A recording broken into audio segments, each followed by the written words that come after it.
നമ്മളിത് കണ്ടല്ലോ, ഒരു അടച്ചിട്ടിരുന്ന ബ്ലോക്കാണ് തകർന്നതെന്ന് വെച്ചാൽ അത് ഇടിഞ്ഞ് വീണത്. അവിടെ ടോയ്ലറ്റ് ബ്ലോക്കാണ് ഉണ്ടായിരുന്നത്.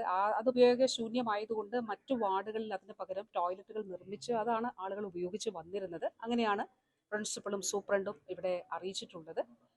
അപ്പോൾ നമ്മുടെ സർജിക്കൽ ബ്ലോക്കിൽ അല്ലെങ്കിൽ ഇപ്പോൾ നിലവിലുള്ള ആ ബ്ലോക്കിനോട് ചേർന്ന് ഏതോ ഘട്ടത്തിൽ നിർമ്മിച്ച ഒരു ടോയ്ലറ്റ് ബ്ലോക്കാണ്.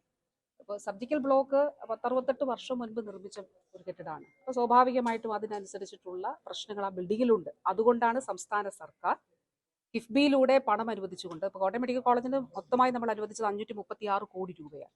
ഈ ബിൽഡിങ് ഇപ്പോൾ നമ്മൾ ഈ നിൽക്കുന്ന ബിൽഡിംഗ് സർജിക്കൽ ബ്ലോക്കാണ്. അവിടെ 360 ബെഡാണുള്ളത്. ഇവിടെ നമുക്ക് ടോട്ടൽ 565 ബെഡുകളാണ് നമുക്കിവിടെ ഇടാനായിട്ട് കഴിയുക. നമ്മൾ നിൽക്കുന്നത് ICUവിലാണ്. അപ്പോൾ ഇത് മെയ് മാസം 30-ാം തീയതി ഇതിൻ്റെ ഒരു ഷിഫ്റ്റിങ്ങിന് വേണ്ടിയിട്ടുള്ള പ്ലാൻ എല്ലാം നമ്മൾ തയ്യാറാക്കി അതിൻ്റെ കൗണ്ട് ഡൗൺ ആരംഭിച്ചിരുന്നു. ഇതിന് ഓപ്പറേഷൻ തിയേറ്ററുകൾ മാത്രമാണ് നമുക്കിനി അതിൻ്റെ നിർമ്മാണം പൂർത്തീകരിക്കാനായിട്ടുള്ളത്. പക്ഷെ അതിനുവേണ്ടി കാക്കാതെ തന്നെ ഈ വാർഡിലെ ആളുകളെ 360 പേരെയും ഇവിടേക്ക് മാറ്റുന്നതിന് വേണ്ടിയിട്ടാണ് തീരുമാനിച്ചിട്ടുള്ളത്. അപ്പോൾ ദയവായിട്ട് തെറ്റായ രീതിയിലുള്ള പ്രചരണങ്ങൾ നടത്തരുത് എന്നുള്ളതാണ് അഭ്യർത്ഥിക്കുന്നത്. ഒരു സുരക്ഷാ ഭീഷണിയും നിലവിലില്ല. ഒരു സുരക്ഷാ ഭീഷണിയും ഇല്ല.